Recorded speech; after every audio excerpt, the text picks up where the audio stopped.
Hey, I'm Bert Rodriguez, sex blogger. One performer stands taller than the rest. Elektra Luxx. Am I interrupting something? Yeah. All the acclaim. The high-profile affair with late rock star Nick Chappell. But Elektra Luxx's sudden retirement from the adult film industry defined the end of an era. It's a women empowerment movie, right? By way of porn, right? I know, which is crazy, and like I love it because you can't really describe it in one word in terms of what it conveys, because it's exactly that. It's interesting because both Tim Oliphant and Joe Gordon-Levitt are so fantastic. I mean, as well as there's so many. Vincent Kartheiser, I think, is fantastic, and Justin Kirk. I mean, there's great guys in it, but yeah, the heart of the movie is held by the women, and that is unusual these days, and certainly in this country. But also that it has that kind of there's an odd innocence to this movie, which I find, which is kind of beautifully ironic, considering that it's about porn star and a prostitute, and there's sort of all of these different professions that wouldn't make you think it's that. I heard you quit the biz. I'm pregnant. Oh my God! I'm so thrilled. Is it yours? Yeah, the idea really hatched while we were shooting Women in Trouble, because we were having so much fun. This experiment that we were trying, shooting this thing in 10 days, was turning out well, and we had so much fun working together, and we thought, oh, there's so much more to these characters. And so Sebastian said, well, we should do a trilogy, because he said only those huge movies do trilogies. No little movies do trilogies. So who do we think we are to make a trilogy? We've got to do it.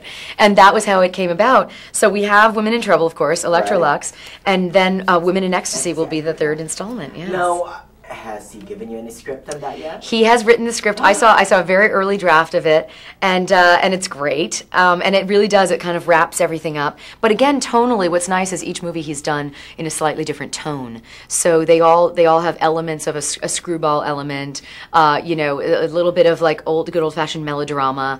But each of them has their own. So that one's a little bit more of a caper. No. Men are very insecure. And it is critical that you reaffirm what they're doing. This is of vital importance. Also, they are primarily visual creatures, so don't keep your faces scrunched up the whole time. That's a mistake a lot of first-timers make on camera, well, at least before Botox changed the game.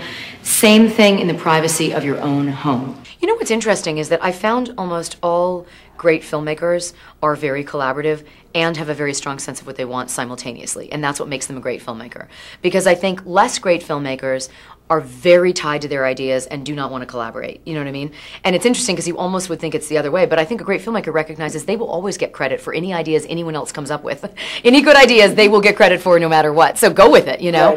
Right. But the nice thing with Sebastian is I actually am, for better or worse as an actress, I kind of love embodying someone's vision. It is something that I actually, and so therefore in the instances that I've been in where I have to direct myself and I can do it, it's not fun for me. Like, I feel like you can do a good performance directing yourself, but not a great transformative one, because for that you have to let go and have someone else watching you, not yourself. Right. And that's a personal opinion, because obviously some people direct themselves in movies and feel like they can give great performances. Right. But with Sebastian, he really came up, 100% with the idea. And then throughout the process, I certainly have brought a lot to it and have shifted who Elektra is because of the way that I've sort of incarnated her, Right. So then he'll get excited by something that I do, and then he'll write it in the next thing, or, so percentage-wise, I don't know, but it definitely is what I would say is a true collaboration, which is wonderful. But the vision starts with him, and that to me is actually a really important point. Ms. Luxx, I need to speak to you about Nick Chappell. You heard about the briefcase Nick was carrying. All the songs are about you. Nobody's ever written a song about me before. How can I ever pay you back? I need you to seduce my fiancé.